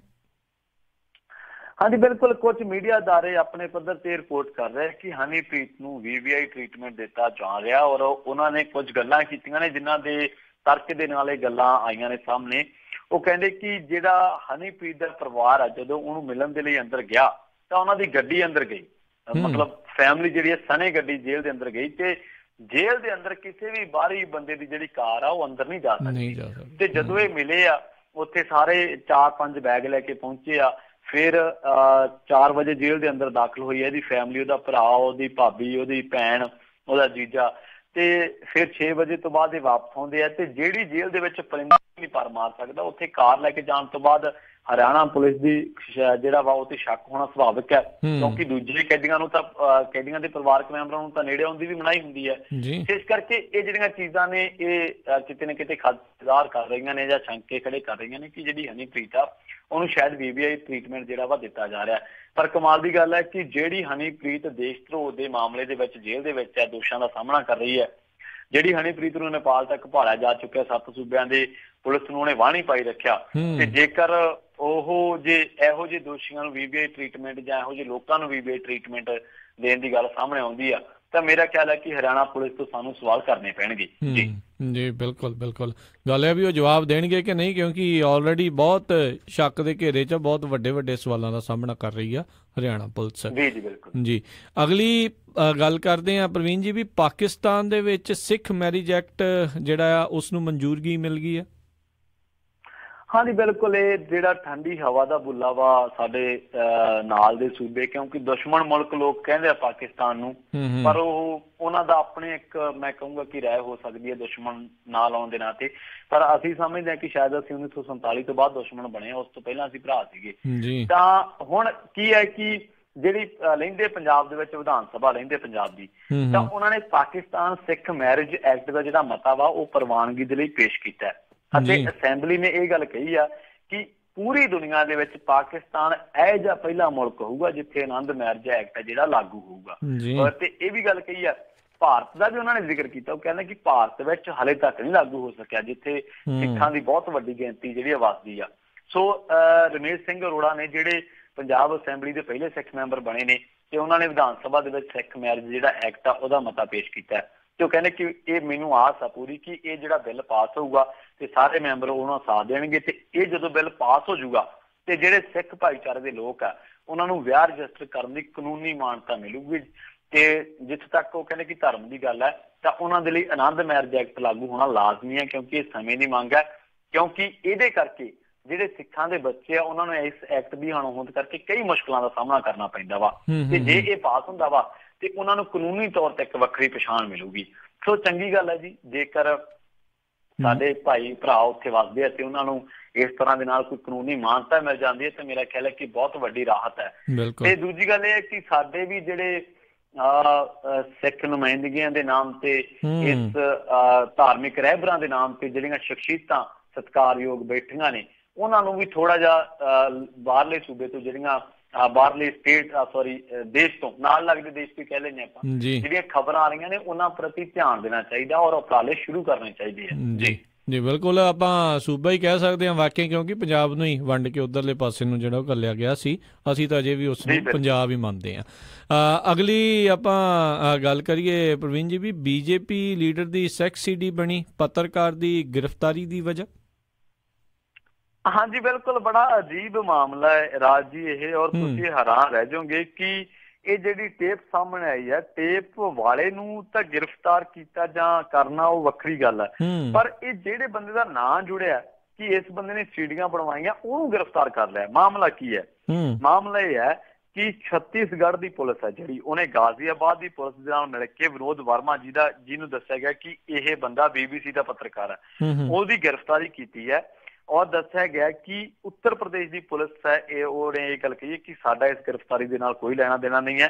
ਛੱਤੀਸਗੜ੍ਹ ਦੇ ਵਿੱਚ ਇਹ ਮਾਮਲਾ ਜਿਹੜਾ ਵਾ ਦਰਜ ਹੋਇਆ ਵਾ। ਪੁਲਿਸ ਇਹ ਗੱਲ ਕਹਿੰਦੀ ਕਿ ਵਿਨੋਦ ਵਰਮਾ ਦੇ ਕੋਲੋਂ ਇੱਕ CD ਬਰਾਮਦ ਕੀਤੀ ਗਈ ਹੈ, ਜਿਹਨੂੰ ਸੱਤਾਧਾਰੀ ਭਾਰਤੀ ਜਨਤਾ ਪਾਰਟੀ ਦੇ ਵੱਡੇ ਆਗੂ ਦੀ ਸੈਕਸ ਕਾਂਡ ਵਾਲੀ CD ਦੱਸਿਆ ਗਿਆ। ਸੋ ਛੱਤੀਸਗੜ੍ਹ ਕਾਂਗਰਸ ਪ੍ਰਧਾਨ ਆ ਭੁਪੇਸ਼ ਬਘੇਲ, ਉਹ ਕਹਿੰਦੇ ਕਿ ਇਹ ਜਿਹੜੀ ਗ੍ਰਿਫਤਾਰੀ ਹੈ ਲੋਕਤੰਤਰ ਦਾ ਕਤਲ ਆ। ਤੇ ਉਹ ਕਹਿੰਦੇ ਕਿ ਇਹ ਤਾਂ CD ਪਹਿਲਾਂ ਹੀ ਜਨਤਕ ਹੋਈ ਪਈ ਆ, ਉਹਦੇ ਕੋਲ ਵੀ CD ਪਈ ਆ। ਸੋ ਅਸਲ ਦੇ ਵਿੱਚ ਪੁਲਿਸ ਇਹ ਕਹਿੰਦੀ ਹੈ ਕਿ ਪ੍ਰਕਾਸ਼ ਬਜਾਜ ਨਾਂ ਦੇ ਬੰਦੇ ਨੇ ਸ਼ਿਕਾਇਤ ਕੀਤੀ, ਉਹਦੀ ਸ਼ਿਕਾਇਤ ਤੇ ਕਾਰਵਾਈ ਹੋਈ। ਪ੍ਰਕਾਸ਼ ਬਜਾਜ ਨੇ ਸ਼ਿਕਾਇਤ ਦੇ ਵਿੱਚ ਇਹ ਗੱਲ ਕਹੀ ਸੀ ਕਿ ਦਿੱਲੀ ਤੋਂ ਇੱਕ ਬੰਦੇ ਦਾ ਉਹਨੂੰ ਫੋਨ ਆਇਆ ਤੇ ਉਹ ਕਹਿੰਦੇ ਕਿ ਤੇਰੇ ਆਕਾ ਦੀ ਜਿਹੜੀ ਸੀਡੀ ਹੈ ਉਹ ਉਹਨਾਂ ਕੋਲ ਹੈ ਤੇ ਜੇ ਪੈਸੇ ਤੂੰ ਨਾ ਦਿੱਤੇ ਤਾਂ ਸੀਡੀ ਜਨਤਕ ਕਰ ਦਿਆਂਗੇ। ਇਹਨੇ ਫਿਰ ਪੁਲਿਸ ਨੂੰ ਅਪਰੋਚ ਕੀਤੀ ਤੇ ਪੁਲਿਸ ਨੇ ਜਿਹੜਾ ਇੱਕ ਇਹ ਜਿਹੇ ਬੰਦੇ ਨੂੰ ਫੜਿਆ ਜਿਹੜਾ ਸੀਡੀਆਂ ਬਣਾਉਂਦਾ ਸੀਗਾ ਤੇ ਪੁਲਿਸ ਨੇ ਦੱਸਿਆ ਕਿ ਵਿਨੋਦ ਵਰਮਾ ਦੇ ਨਾਮ ਤੋਂ ਜਿਹੜਾ ਬੰਦਾ ਫੜਿਆ ਉਹ ਕਹਿੰਦਾ ਵੀ ਮੈਨੂੰ ਵਿਨੋਦ ਵਰਮਾ ਦੇ ਨਾਮ ਤੋਂ ਇਸ ਸੀਡੀ ਦੀਆਂ 1000 ਕਾਪੀਆਂ ਬਣਾਉਣ ਦਾ ਆਰਡਰ ਮਿਲਿਆ ਸੀਗਾ। ਤੇ ਇਸ ਤੋਂ ਬਾਅਦ ਵਿਨੋਦ ਦੇ ਘਰੇ ਪੁਲਿਸ ਪਹੁੰਚੀ ਤੇ ਉੱਥੇ ਇਸ ਪੱਤਰਕਾਰ ਨੂੰ ਗ੍ਰਿਫਤਾਰ ਕਰ ਲਿਆ ਗਿਆ। ਪੁਲਿਸ ਨੇ ਮੰਨਿਆ ਕਿ ਜਿਹੜਾ ਸ਼ਿਕਾਇਤਕਰਤਾ ਵਾ ਉਹਨੇ ਪ੍ਰਕਾਸ਼ ਬਜਾਜ ਨੇ ਪੱਤਰਕਾਰ ਦਾ ਨਾਂ ਹੀ ਨਹੀਂ ਲਿਆ। ਜਿਹੜਾ ਸ਼ਿਕਾਇਤਕਰਤਾ ਉਹਨੇ ਪੱਤਰਕਾਰ ਦਾ ਨਾਂ ਨਹੀਂ ਲਿਆ। ਪੱਤਰਕਾਰ ਸੰਮੇਲਨ ਦੇ ਵਿੱਚ ਵੀ ਪੁਲਿਸ ਇਹ ਨਹੀਂ ਦੱਸ ਸਕੀ ਕਿ ਸੀਡੀ ਦੇ ਵਿੱਚ ਕੀ ਹੈ ਤੇ ਪ੍ਰਕਾਸ਼ ਬਜਾਜ ਦਾ ਆਕਾ ਕੌਣ ਹੈ। ਮਤਲਬ ਪੁਲਿਸ ਨੇ ਪੂਰਾ ਮਾਮਲਾ ਨਹੀਂ ਫਰੋਲਿਆ ਰਾਜ ਜੀ ਕਿ ਇਹ ਰੈਕਟ ਕੀ ਹੈ ਸੀਡੀ ਦਾ, ਇਹਦੇ ਸੀਡੀ ਦੇ ਵਿੱਚ ਕੰਟੈਂਟ ਕੀ ਹੈ ਔਰ ਕਾਹਦੀ ਖਾਤਰ ਉਹ ਜਿਹੜਾ ਵਾ ਬਣਾਇਆ ਗਿਆ, ਇਹਦੇ ਕਰਕੇ ਕਿਹਨੂੰ ਬਲੈਕਮੇਲ ਕੀਤਾ ਗਿਆ। ਪੁਲਿਸ ਨੇ ਇਹ ਨਹੀਂ ਦੱਸਿਆ। ਪੁਲਿਸ ਨੇ ਚੱਕ ਕੇ ਉਹ ਬੰਦਾ ਗ੍ਰਿਫਤਾਰ ਕਰ ਲਿਆ ਜਿਹਦੇ ਘਰੋਂ ਸੀਡੀ ਮਿਲੀ ਸੀ। ਸੋ ਕਮਾਲ ਦੀ ਗੱਲ ਹੈ ਕਿ ਪੁਲਿਸ ਤਫਤੀਸ਼ ਤੋਂ ਪਹਿਲਾਂ ਹੀ ਅੱਜ ਕੱਲ ਫੈਸਲਿਆਂ ਤੇ ਪਹੁੰਚਣ ਲੱਗ ਪਈ ਹੈ ਜੀ। ਇਹ ਮਿਲਾ ਦਾ ਕੋਈ ਪਹਿਲੀ ਵਾਰੀ ਵੀ ਨਹੀਂ ਹੈ ਤੇ ਅਖੀਰਲੀ ਵਾਰੀ ਵੀ ਨਹੀਂ ਹੈ। ਬਹੁਤ ਕੁਛ ਇੱਦਾਂ ਦਾ ਹੀ ਜਦੋਂ ਸਿਆਸੀ ਸ਼ਹਿ ਦੇ ਉੱਤੇ ਹੁੰਦਾ ਹੈ ਇੱਦਾਂ ਦੇ ਜਿਹੜੇ ਕਰਤੂਤਾਂ ਸਾਹਮਣੇ ਆਉਂਦੀਆਂ ਨੇ। ਅਗਲੀ ਆਪਾਂ ਗੱਲ ਕਰਦੇ ਪ੍ਰਵੀਨ ਜੀ, ਬੜੀ ਦੁਖਦਾਈ ਖਬਰ ਆ ਰਹੀ ਹੈ ਇੰਡੋਨੇਸ਼ੀਆ ਤੋਂ। ਪਟਾਖਾ ਫੈਕਟਰੀ ਦੇ ਵਿੱਚ ਅੱਗ ਲੱਗੀ, 47 ਜਾਣਿਆਂ ਦੀ ਮੌਤ। ਹਾਂਜੀ ਬਿਲਕੁਲ, ਜਕਾਰਤਾ ਦੇ ਨੇੜੇ ਇਹ ਪਟਾਕਾ ਫੈਕਟਰੀ ਜਿਹੜੀ ਸੁਣੀ ਦੀ ਆ ਔਰ ਧਮਾਕਾ ਹੋਇਆ ਜੀ ਬਹੁਤ ਤਕੜਾ। ਔਰ ਉਹ ਧਮਾਕਾ ਲੱਗਣ ਹੁਣ ਮਗਰੋਂ ਉੱਥੇ ਅੱਗ ਲੱਗੀ ਹੈ, ਬਹੁਤ ਭਿਅੰਕਰ ਇੱਕ ਅੱਗ। ਔਰ ਹੁਣ ਦੱਸਦੇ ਕਿ ਜਿਹੜਾ 47 ਬੰਦਿਆਂ ਦੀ ਮੌਤ ਪਹਿਲਾਂ ਰਿਪੋਰਟ ਹੋ ਰਹੀ ਸੀ ਤਾਂ ਹੁਣ ਜਿਹੜਾ ਮੌਤਾਂ ਦਾ ਅੰਕੜਾ ਵਾ ਉਹ 50-55 ਤੋਂ ਵੀ ਕ੍ਰਾਸ ਕਰ ਗਿਆ, ਕਿਉਂਕਿ ਜਿਹੜੇ ਜ਼ਖਮੀ ਸੀਗੇ ਉਹਨਾਂ ਦੇ ਵਿੱਚੋਂ ਕਈਆਂ ਦੀ ਹਾਲਤ ਬਹੁਤ ਗੰਭੀਰ ਸੀਗੀ। ਔਰ ਵਧੇਰੇ ਜਿਹੜੇ ਦੱਸੇ ਜਾ ਰਹੇ ਆ ਉਹ ਔਰਤ ਮੁਲਾਜ਼ਮ ਨੇ ਜਿਨ੍ਹਾਂ ਦੀ ਡੈਥ ਹੋਈ ਹੈ ਤੇ ਕਈ ਦਰਜਨ ਲੋਕ ਜ਼ਖਮੀ ਆ ਤੇ ਉਹਨਾਂ ਦੇ ਵਿੱਚੋਂ ਕਈਆਂ ਦੀ ਹਾਲਤ ਬਹੁਤ ਜ਼ਿਆਦਾ ਗੰਭੀਰ ਜਿਹੜੀ ਆ ਉਹ ਦੱਸੀ ਜਾ ਰਹੀ ਹੈ। ਪਰ ਅਸਲ ਦੇ ਵਿੱਚ ਕੀ ਹੁੰਦਾ, ਦੇਖੋ ਪਹਿਲੀ ਗੱਲ ਤਾਂ ਰਾਜ ਜੀ ਹੈ ਕਿ ਦੁਨੀਆ ਦੇ ਕਿਸੇ ਵੀ ਹਿੱਸੇ ਦੇ ਵਿੱਚ ਜੇਕਰ ਕਿਸੇ ਮਨੁੱਖੀ ਗਲਤੀ ਕਰਕੇ, ਕਿਸੇ ਇਨਸਾਨੀ ਗਲਤੀ ਕਰਕੇ ਕੋਈ ਮਨੁੱਖੀ ਜਾਨ ਜਾਂਦੀ ਹੈ ਤਾਂ ਉਹ ਬਹੁਤ ਨਿੰਦਣਯੋਗ ਗੱਲ ਹੈ, ਕਿਉਂਕਿ ਹਾਦਸਾ ਵਾਪਰਨਾ ਇੱਕ ਵੱਖਰੀ ਗੱਲ ਹੈ। ਪਰ ਅਸੀਂ ਇਹੋ ਜਿਹੇ ਧਮਾਕਿਆਂ ਦੇ ਵਿੱਚੋਂ ਬਹੁਤੀ ਵਾਰੀ ਕੀ ਦੇਖਦੇ ਹਾਂ ਕਿ ਜਿਹੜੇ ਸਿਕਿਉਰਿਟੀ ਪ੍ਰੋਟੋਕੋਲਸ ਆ ਉਹਨਾਂ ਦੀ ਪਾਲਣਾ ਨਹੀਂ ਹੋਈ। ਸੋ ਇੱਥੇ ਵੀ ਤੁਹਾਨੂੰ ਯਾਦ ਹੋਣਾ ਸੰਗਰੂਰ ਦੇ ਵਿੱਚ ਇੱਕ ਧਮਾਕਾ ਹੋਇਆ ਸੀਗਾ, ਮੇਰਾ ਖਿਆਲ ਹੈ ਕਿ 2 ਮਹੀਨਿਆਂ ਦੀ ਗੱਲ ਹੈ। ਉਸ ਧਮਾਕੇ ਦੇ ਵਿੱਚ ਵੀ ਇਹ ਗੱਲ ਨਿਕਲ ਕੇ ਆਈ ਕਿ ਜਿਹੜੇ ਸਿਕਿਉਰਿਟੀ ਪ੍ਰੋਪਰ ਸੀਗੇ ਉਹਨਾਂ ਤੇ ਖਰਾ ਨਹੀਂ ਉਤਰਿਆ ਗਿਆ ਔਰ ਜਿਹੜੇ ਪ੍ਰੋਟੋਕੋਲ ਸੀਗੇ ਉਹਨਾਂ ਨੂੰ ਕੰਪਲੀਟ ਨਹੀਂ ਕੀਤਾ ਗਿਆ। ਇਸੇ ਕਰਕੇ ਕਈ ਵਾਰੀ ਸ਼ਾਰਟ ਸਰਕਟ, ਕਈ ਵਾਰੀ ਹੋਰ ਕਾਰਨ ਜਿਹੜਾ, ਕਿਉਂਕਿ ਐਕਸਪਲੋਸਿਵ ਆ ਨਾ ਇਹ ਧਮਾਕਾ ਤੇ ਸਮੱਗਰੀ ਹੁੰਦੀ ਹੈ ਔਰ ਮਾੜੀ ਜੀ ਇਹਨਾਂ ਨੂੰ ਅੱਗ ਮਿਲੀ ਨਹੀਂ ਤੇ ਇਹਦਾ ਜਿਹੜਾ ਮੈਂ ਕਹੂੰਗਾ ਬਰੂਦ ਆ ਉਹ ਫਟਿਆ ਨਹੀਂ ਤੇ ਕੋਈ ਅੱਗ ਲੱਗੀ ਨਹੀਂ ਜਾਂ ਦੁਰਘਟਨਾ ਵਾਪਰੀ ਨਹੀਂ। ਸੋ ਇਸ ਕਰਕੇ ਇਹ ਨਹੀਂ ਜ਼ਰੂਰੀ ਹੁੰਦਾ ਕਿ ਜਿਹੜਾ ਮਜ਼ਦੂਰ ਹੈ ਤੁਸੀਂ ਉਹਨੂੰ ਉਹਦੇ ਹਾਲ ਤੇ ਛੱਡ ਦਿਓ। ਮੇਰੇ ਖਿਆਲ ਦੇ ਨਾਲ ਜਿੰਨੀਆਂ ਵੀ ਇਹ ਐਕਸਪਲੋਸਿਵ ਜਿਹੜੀਆਂ ਇੰਡਸਟਰੀਜ਼ ਨੇ, ਭਾਵੇਂ ਉਹ ਪਟਾਕੇ ਬਣਾਉਂਦੀਆਂ ਨੇ ਭਾਵੇਂ ਆਤਿਸ਼ਬਾਜ਼ੀ, ਤਾਂ ਉਹਨਾਂ ਦੀ ਸਮੀਖਿਆ ਹੋਣੀ ਚਾਹੀਦੀ ਹੈ ਸਮੇਂ-ਸਮੇਂ ਤੇ ਕਿ ਜਿਹੜੇ ਸਿਕਿਉਰਿਟੀ ਪ੍ਰੋਟੋਕੋਲਸ ਆ ਕਿ ਉਹਨਾਂ ਦੀ ਪਾਲਣਾ ਹੋ ਰਹੀ ਹੈ ਕਿ ਨਹੀਂ ਹੋ ਰਹੀ।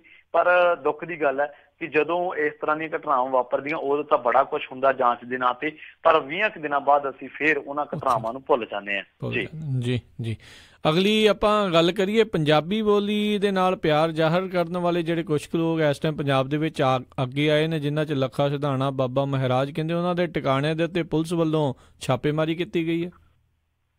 ਦੇਖੋ ਬਿਲਕੁਲ ਜੀ, ਇਹਨਾਂ ਨੇ ਇਹ ਹੈ ਕਿ ਪੰਜਾਬੀ ਮਾਂ ਬੋਲੀ ਨੂੰ ਲਾਗੂ ਕਰਵਾਉਣ ਵਾਲੇ ਜਿਹੜੇ ਪੰਜਾਬੀ ਦੇ ਸਪੂਤ ਕਹਾਂਗੇ ਅਸੀਂ ਉਹਨਾਂ ਨੂੰ, ਤੇ ਉਹਨਾਂ ਤੇ ਸ਼ਿਕੰਜਾ ਕੱਸਿਆ ਜਾ ਰਿਹਾ ਤੇ ਇਸ ਕਰਕੇ ਜਿਹੜਾ ਇਹਨਾਂ ਨੇ ਪੰਜਾਬੀ ਮਾਂ ਬੋਲੀ ਨੂੰ ਬਣਦਾ ਜਿਹੜਾ ਮਾਣ ਸਤਿਕਾਰ ਦਿਵਾਉਣ ਦੇ ਲਈ ਜਿਹੜੀਆਂ ਸੰਘਰਸ਼ੀ ਜਥੇਬੰਦੀਆਂ ਉਹਨਾਂ ਦੇ ਆਗੂਆਂ ਦੇ ਘਰਾਂ ਦੇ ਵਿੱਚ ਪੁਲਿਸ ਨੇ ਛਾਪੇਮਾਰੀ ਕੀਤੀ ਤੇ ਤਲਾਸ਼ ਦੀ ਮੁਹਿੰਮ ਸ਼ੁਰੂ ਕੀਤੀ ਹੈ। ਤੇ ਗੱਲ ਸਾਹਮਣੇ ਇਹ ਵੀ ਨਿਕਲ ਕੇ ਆਈ ਹੈ ਕਿ ਜਿਹੜਾ ਮਾਲਵਾ ਯੂਥ ਜਿਹੜਾ ਉਹ ਹੈ ਆਪਣਾ ਕਹਿ ਲਈਏ ਕਿ ਫੈਡਰੇਸ਼ਨ ਹੈ, ਉਹਦੇ ਵੱਲੋਂ ਜਿਹੜਾ ਵਾ 21 ਅਕਤੂਬਰ ਦੀ ਗੱਲ ਹੈ ਵੀ ਬਠਿੰਡਾ ਸ਼੍ਰੀ ਅੰਮ੍ਰਿਤਸਰ ਸੜਕ ਤੇ ਜਿਹੜਾ ਵਾ ਬਠਿੰਡਾ ਤੋਂ 20 ਕਿਲੋਮੀਟਰ ਤੋਂ ਦੂਰ ਤੱਕ ਜਿਹੜਾ ਪੰਜਾਬੀ ਭਾਸ਼ਾ, ਗੈਰ ਪੰਜਾਬੀ ਭਾਸ਼ਾਵਾਂ ਨੂੰ ਉਹਨਾਂ ਤੇ ਪੋਚਾ ਮਾਰ ਦਿੱਤਾ ਸੀਗਾ ਤੇ ਲੱਖਾ ਸਿਧਾਣਾ ਤੇ ਹਰਦੀਪ ਸਿੰਘ ਗੁਰੂਸਰ ਮਹਾਰਾਜ ਸਮੇਤ 70-80 ਅਣਪਛਾਤੇ ਵਿਅਕਤੀਆਂ ਦੇ ਵਿਰੁੱਧ ਜਿਹੜਾ ਕੇਸ ਆ ਦਰਜ ਕੀਤਾ ਗਿਆ ਸੀਗਾ। ਇਹ ਸੀਗਾ ਦੇਸ਼ ਦੀ ਜਾਇਦਾਦ ਨੂੰ ਨੁਕਸਾਨ ਪਹੁੰਚਾਉਣ ਦੇ ਝੂਠੇ ਮੁਕੱਦਮੇ ਸੀਗੇ। ਸੋ ਇਸ ਕਰਕੇ ਜਿਹੜਾ ਵਾ ਹੁਣ ਸੀਆਈ ਸਟਾਫ ਜਿਹੜਾ ਉਹ ਲੱਖਾ ਸਿਧਾਣਾ ਦੇ ਘਰੇ ਛਾਪੇਮਾਰੀ ਕੀਤੀ ਹੈ, ਬਾਬਾ ਹਰਦੀਪ ਸਿੰਘ ਗੁਰੂਸਰ ਮਹਾਰਾਜ ਦੇ ਟਿਕਾਣੇ ਤੇ ਵੀ ਛਾਪੇਮਾਰੀ ਕੀਤੀ ਹੈ, ਪਰ ਹਾਲਾਂਕਿ ਕਿਸੇ ਨੂੰ ਹਿਰਾਸਤ ਦੇ ਵਿੱਚ ਲੈਣ ਜਾਂ ਕਿਸੇ ਦੀ ਗ੍ਰਿਫਤਾਰੀ ਦੀ ਪੁਸ਼ਟੀ ਹਾਲੇ ਤੱਕ ਨਹੀਂ ਕੀਤੀ ਪੁਲਿਸ ਨੇ ਵੀ। ਪਰ ਅਸਲ ਦੇ ਵਿੱਚ ਰਾਜ ਜੀ ਕੀ ਆਪਣੇ ਸੂਬੇ ਦੇ ਵਿੱਚ ਆਪਣੀ ਮਾਂ ਬੋਲੀ ਦੇ ਲਈ ਆਵਾਜ਼ ਚੁੱਕਣਾ ਇੱਕ ਕ੍ਰਾਈਮ ਹੈ, ਵੇਖ ਲਓ। ਤੇ ਕੀ ਜਿਹੜਾ ਇਹ ਆਪਾਂ ਕਹਿੰਦੇ ਕਿ ਸਰਕਾਰੀ ਜਿਹੜੀ ਪ੍ਰਾਪਰਟੀ ਆ ਉਹਨੂੰ ਨੁਕਸਾਨ ਪਹੁੰਚਾਉਣਾ, ਮੈਂ ਮੰਨ ਸਕਦਾ ਵਾਂ। 1 ਮਿੰਟ ਦੇ ਲਈ ਅਸੀਂ ਕਹਿ ਸਕਦੇ ਹਾਂ ਕਿ ਚਲੋ ਉਹਨਾਂ ਨੇ ਸਰਕਾਰੀ ਪ੍ਰਾਪਰਟੀ ਨੂੰ ਨੁਕਸਾਨ ਪਹੁੰਚਾਇਆ, ਤੇ ਕੀ ਕੇਸ ਉਹਨਾਂ ਲੋਕਾਂ ਤੇ ਨਹੀਂ ਬਣਦਾ ਜਿਹੜੇ ਪ੍ਰਸ਼ਾਸਨਿਕ ਬੰਦੇ ਉੱਥੇ ਖੜੇ ਸੀਗੇ ਔਰ ਉਹਨਾਂ ਦੇ ਸਾਹਮਣੇ ਨੁਕਸਾਨ ਪਹੁੰਚਾਇਆ ਗਿਆ? ਕਿ ਉਹਨਾਂ ਦਾ ਫਰਜ਼ ਨਹੀਂ ਸੀ ਬਣਦਾ ਕਿ ਇਹਨਾਂ ਨੂੰ ਰੋਕਿਆ ਜਾਵੇ ਜਾਂ ਇਹਨਾਂ ਨੂੰ ਰੋਕ ਕੇ ਇੱਕ ਆਸ਼ਵਾਸਨ ਦਿੱਤਾ ਜਾਵੇ ਕਿ ਤੁਸੀਂ ਅੱਜ ਇਹ ਨਾ ਕਰੋ, ਕਾਨੂੰਨ ਹੱਥ ਦੇ ਵਿੱਚ ਨਾ ਲਓ, ਅਸੀਂ ਤੁਹਾਡੀ ਜਿਹੜੀ ਗੱਲ ਹੈ ਸਰਕਾਰ ਤੱਕ ਪਹੁੰਚਾਵਾਂਗੇ। ਨਾ ਉਹਨਾਂ ਨੇ ਉਦੋਂ ਡਿਊਟੀ ਨਿਭਾਈ, ਨਾ ਬਾਅਦ ਦੇ ਵਿੱਚ ਨਿਭਾਈ। ਔਰ ਤੀਜੀ ਗੱਲ ਜਿਹੜੀ ਸਭ ਤੋਂ ਅਹਿਮ ਗੱਲ ਆ ਉਹ ਇਹ ਹੈ ਕਿ ਠੀਕ ਹੈ, ਅੱਜ ਇੱਕ ਕਾਮਨ ਬੰਦਾ ਜੇ ਕਿਸੇ ਬੋਰਡ ਤੇ ਚੜ ਗਿਆ ਤੇ ਸਰਕਾਰੀ ਪ੍ਰਾਪਰਟੀ ਦਾ ਨੁਕਸਾਨ ਹੋ ਗਿਆ, ਉਹਦਾ ਕੇਸ ਦਰਜ ਹੋ ਗਿਆ, ਪਰ ਜਦੋਂ ਜਿਹੜੀਆਂ ਸਿਆਸੀ ਤਨਜ਼ੀਮਾਂ ਨੇ ਸਾਡੀਆਂ ਜਦੋਂ ਰੋਸ ਮੁਜ਼ਾਹਰੇ ਕਰਦੀਆਂ ਤੇ ਇਹ ਸਾੜ ਫੂਕ ਤੋੜ ਭੰਨ ਕਰਦੀਆਂ, ਤੇ ਉਦੋਂ ਕੇਸ ਕਿੱਧਰ ਜਾਂਦੇ ਆ? ਜੀ ਬਿਲਕੁਲ, ਉਦੋਂ ਪਤਾ ਹੀ ਆ ਜੀ ਕੇਸ ਕਿਹੜੀਆਂ ਜੇਬਾਂ ਦੇ ਵਿੱਚ ਇਹਨਾਂ ਦੇ ਜਿਹੜੇ ਜਾ ਰਹੇ ਹੁੰਦੇ ਨੇ। ਬਿਲਕੁਲ, ਇਹ ਇੰਨਾ ਧੱਕਾ ਆ, ਇੰਨਾ ਬੁਰਾ ਹਾਲ ਆ, ਤੁਸੀਂ ਕਹਿ ਨਹੀਂ ਸਕਦੇ। ਮੈਂ ਤਾਂ ਉਦੋਂ ਹੈਰਾਨ ਸੀਗਾ ਵੀ ਜਦੋਂ ਹਿੰਦੁਸਤਾਨ ਟਾਈਮ ਵਰਗੀ ਜਿਹੜੀਆਂ ਅਖਬਾਰਾਂ ਨੇ ਜਿਨ੍ਹਾਂ ਤੋਂ ਆਪਾਂ ਹੋਰ ਵੈਸੇ ਕੋਈ ਉਮੀਦ ਵੀ ਨਹੀਂ ਲਾ ਸਕਦੇ, ਵੀ ਸਿੱਖ ਰੈਡੀਕਲ ਆਖੀ ਜਾਂਦੇ ਆ ਵੀ ਇਹ ਤਾਂ ਪੰਜਾਬੀ ਆਪਣੀ ਬੋਲੀ ਦੇ ਲਈ ਕਰ ਰਹੇ ਨੇ, ਤੇ ਜਦੋਂ ਹੋਰ ਸਟੇਟਾਂ ਦੇ ਵਿੱਚ ਕਰਦੇ ਆ ਕੀ ਉਦੋਂ ਇਹਨਾਂ ਨੂੰ ਹਿੰਦੂ ਅੱਤਵਾਦੀ ਲਿਖਦੇ ਨੇ? ਕਦੀ ਵੀ ਨਹੀਂ। ਇਹ ਬਹੁਤ ਜਿਹੜੇ ਦੋਗਲਾਪਨ ਇਹਨਾਂ ਦਾ ਇੱਥੋਂ ਨਜ਼ਰ ਆਉਂਦਾ ਨੇ। ਤੇ ਦੋਗਲਾਪਨ ਵੀ ਰਾਜ ਜੀ ਨਾਲ ਹੀ। ਔਰ ਇਹ ਹੈ ਕਿ ਇਹ ਜਿਹੜੀਆਂ ਚੀਜ਼ਾਂ ਨੇ ਇਹ ਇੱਕ ਜਿਹੜਾ ਮੈਂ ਕਹੂੰਗਾ ਕਿ ਫਿਰਕਾ ਵਿਸ਼ੇਸ਼ ਤੱਕ ਮਹਿਦੂਦ ਰੱਖਣ ਦੀ ਇੱਕ ਕੋਝੀ ਚਾਲ ਆ। ਬਿਲਕੁਲ ਪੰਜਾਬੀ ਨੂੰ ਹਰੇਕ ਪੰਜਾਬੀ ਪਿਆਰ ਕਰਦਾ। ਬਿਲਕੁਲ ਤੁਸੀਂ ਕਿਉਂ ਇੱਕ ਫਿਰਕਾ ਵਿਸ਼ੇਸ਼ ਨੂੰ ਟਾਰਗੇਟ ਲਿਖ ਕੇ ਔਰ ਵਿਸ਼ੇਸ਼ ਤੌਰ ਤੇ ਉਹਨੂੰ ਸਪੈਲ ਕਰ ਰਹੇ ਹੋ, ਜਾਣ ਬੁੱਝ ਕੇ, ਉਹਦੇ ਚੋਂ ਜਾਣ ਬੁੱਝ ਕੇ ਉਹਨੂੰ ਸਪੈਲ ਕਰ ਰਹੇ ਹੋ ਕਿ ਆਹ ਫਿਰਕੇ ਦੇ ਰੈਡੀਕਲਸ ਜਾਂ ਆਹ ਬੰਦੇ ਹਨਾ। ਸੋ ਉਹਨੂੰ ਇਹ ਨਾ ਕਹੋ ਤੁਸੀਂ, ਕਿਉਂਕਿ ਆਲ ਪੰਜਾਬ ਜਿਹੜਾ ਨਿਕਲਿਆ ਵਾ ਸੜਕਾਂ ਤੇ, ਤੁਸੀਂ ਇਹ ਜੇ ਸ਼ਬਦ ਯੂਜ਼ ਕਰਕੇ ਸਗੋਂ ਪੰਜਾਬ ਦੇ ਅੰਦਰ ਵੀ ਜਿਹੜੀ ਭਾਈਚਾਰਕ ਸਾਂਝ ਹੈ ਉਹਦੇ ਨੂੰ ਵੀ ਦੋ ਫਾੜ ਕਰਨ ਦੀ ਇੱਕ ਕੋਝੀ ਚਾਲ ਹੈ। ਬਿਲਕੁਲ ਇੱਕ ਕੋਝੀ ਚਾਲ ਆ। ਕਈ ਲੋਕ ਜਿਹੜੇ ਇਸ ਦੇ ਗੱਲ ਇਹ ਆ ਵੀ ਉਹਦਾ ਸ਼ਿਕਾਰ ਹੋ ਜਾਂਦੇ ਨੇ ਜੀ। ਤੇ ਪ੍ਰਵੀਨ ਜੀ ਅਗਲੀ ਗੱਲ ਕਰੀਏ, ਜੇਤਲੀ, ਡਾਕਟਰ ਜੇਤਲੀ, ਤੁਸੀਂ ਕਿਸੇ ਤੋਂ ਘੱਟ ਨਹੀਂ, ਪਰ ਤੁਹਾਡੀ ਦਵਾਈ ਦੇ ਵਿੱਚ ਦਮ ਨਹੀਂ। ਰਾਹੁਲ ਦਾ ਬਿਆਨ।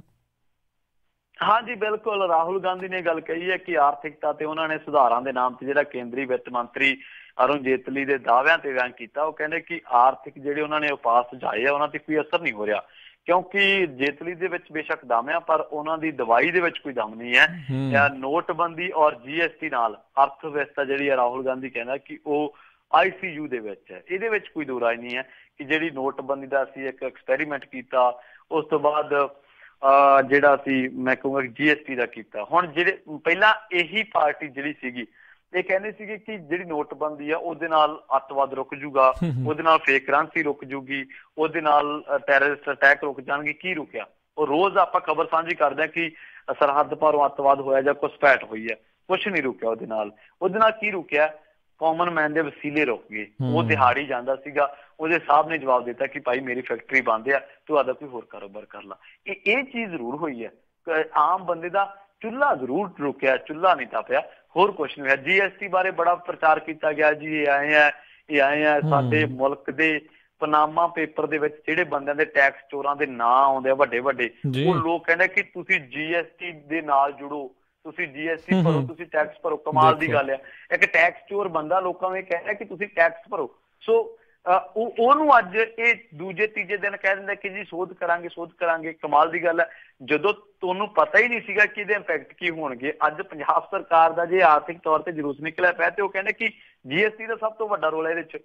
ਸੋ ਇੱਕ ਇਹੋ ਜਿਹਾ ਟੈਕਸ ਮੜ ਦਿੱਤਾ ਗਿਆ ਜਿਹਨੂੰ ਡਿਫਾਈਨ ਨਹੀਂ ਕਰ ਸਕਿਆ, ਨਾ ਵਪਾਰੀ ਕਰ ਸਕਿਆ, ਨਾ ਟੈਕਸ ਪੇਅਰ ਕਰ ਸਕਿਆ, ਨਾ ਸਰਕਾਰ ਕਰ ਸਕੀ ਹਾਲੇ ਤੱਕ। ਕਿਉਂਕਿ ਕੋਈ ਵੀ ਕਿਸੇ ਵੀ ਆਰਥਿਕ ਮਾਹਰ ਨਾਲ ਤੁਸੀਂ ਇਸ ਮਸਲੇ ਤੇ ਗੱਲ ਕਰ ਲਓ, ਉਹ ਕਹਿਣਗੇ ਜੀ ਇੰਨਾ ਚੀਜ਼ਾਂ ਤੇ ਇੰਨਾ GST, ਸਾਨੂੰ ਤਾਂ ਇੰਨਾ ਪਤਾ ਹੈ।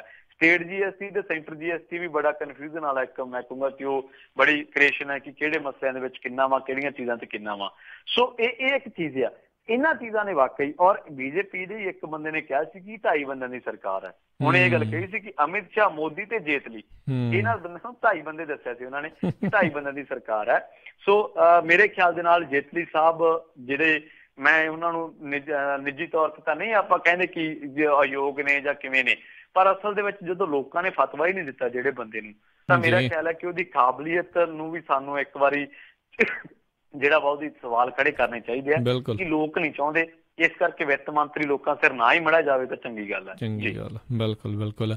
ਅਗਲੀ ਆਪਾਂ ਪ੍ਰਵੀਨ ਜੀ ਗੱਲ ਕਰਦੇ ਹਾਂ, ਕੈਦੀਆਂ ਨੂੰ ਸਹੀ ਖਾਣਾ ਤਾਂ ਕਹਿੰਦੇ ਨਹੀਂ ਮਿਲਦਾ, ਪਰ ਨਸ਼ੇ ਦੀ ਸਪਲਾਈ ਬੇਰੋਕ ਜਾਰੀ ਹੈ। ਦੇਖੋ ਇੱਕ ਨਾ ਡਾਕਟਰ ਸਵਰਨਦੀਪ ਸੀਗੇ ਲੁਧਿਆਣਾ ਜੇਲ੍ਹ ਦੇ ਵਿੱਚ ਤੈਨਾਤ, ਤੇ ਉਹਨਾਂ ਤੇ ਨਾ ਹਮਲਾ ਹੋ ਗਿਆ ਸੀਗਾ ਰਾਜੀ, ਤੇ ਉਹਨਾਂ ਨੇ ਹੁਣ ਪਟੀਸ਼ਨ ਦਾਇਰ ਕੀਤੀ ਤੇ ਉਹਦੇ ਵਿੱਚ ਕਿਹਾ ਗਿਆ ਕਿ ਜੇਲ੍ਹ ਦੇ ਵਿੱਚ ਜਿਹੜੇ ਕੈਦੀ ਉਹਨਾਂ ਨੂੰ ਮੈਡੀਕਲ ਟ੍ਰੀਟਮੈਂਟ ਮੁਹੱਈਆ ਕਰਾਉਣ ਦੀਆਂ ਜਿਹੜੀਆਂ ਸਾਰੀਆਂ ਸਹੂਲਤਾਂ ਵਾ ਤੇ ਉਹ ਮੁਹੱਈਆ ਕਰਵਾਈਆਂ ਜਾਣ, ਔਰ ਨਾਲ ਹੀ ਇਹ ਹੈ ਕਿ ਵਧੀਆ ਖਾਣਾ ਉਹਨਾਂ ਨੂੰ ਦਿੱਤਾ ਜਾਵੇ। ਤੇ ਇਸ ਤੋਂ ਇਲਾਵਾ ਜਿਹੜੀ ਨਸ਼ੇ ਦੇ ਵਿੱਚ ਜੇਲ੍ਹਾਂ ਦੇ ਵਿੱਚ ਨਸ਼ੇ ਦੀ ਸਪਲਾਈ ਹੁੰਦੀ ਆ, ਇਹਦੀ ਇੱਕ ਨਿਰਪੱਖ ਜਾਂਚ ਕੀਤੀ ਜਾਵੇ, ਔਰ ਜੇਲ੍ਹ ਦੇ ਵਿੱਚ ਜਿਹੜਾ ਕੰਮ ਕਰਦਾ ਸਟਾਫ ਉਹਦੇ ਜਾਨ ਮਾਲ ਦੀ ਸੁਰੱਖਿਆ ਜਿਹੜੀ ਆ ਉਹ ਯਕੀਨ ਬਣਾਈ ਜਾਵੇ। ਤੇ ਹੁਣ ਜਿਹੜਾ ਵਾ Punjab and Haryana high court ਆ, ਉਹਨੇ ਇਸੇ ਡਾਕਟਰ ਦੀ ਪਟੀਸ਼ਨ ਦੇ ਉੱਤੇ ਪੰਜਾਬ ਸਰਕਾਰ, DGP ਜੇਲ੍ਹ ਤੇ ਹਰਿਆਣਾ ਦੇ ਜਿਹੜੇ ਲੁਧਿਆਣਾ ਦੇ ਜਿਹੜੇ ਜੇਲ੍ਹ ਸੁਪਰੀਡੈਂਟ ਨੇ ਉਹਨਾਂ ਨੂੰ ਨੋਟਿਸ ਜਾਰੀ ਕਰਕੇ ਜਵਾਬ ਮੰਗਿਆ ਵਾ। ਸੋ ਅਗਲੀ ਸੁਣਵਾਈ ਹੈ 24 ਨਵੰਬਰ ਨੂੰ, ਉਦੋਂ ਜਿਹੜਾ ਜੇਲ੍ਹ ਵਿਜ਼ਿਟ ਕਰਨ ਦੀ ਵੀ ਗੱਲ ਵੀ ਜਿਹੜੀ ਕਹੀ ਆ।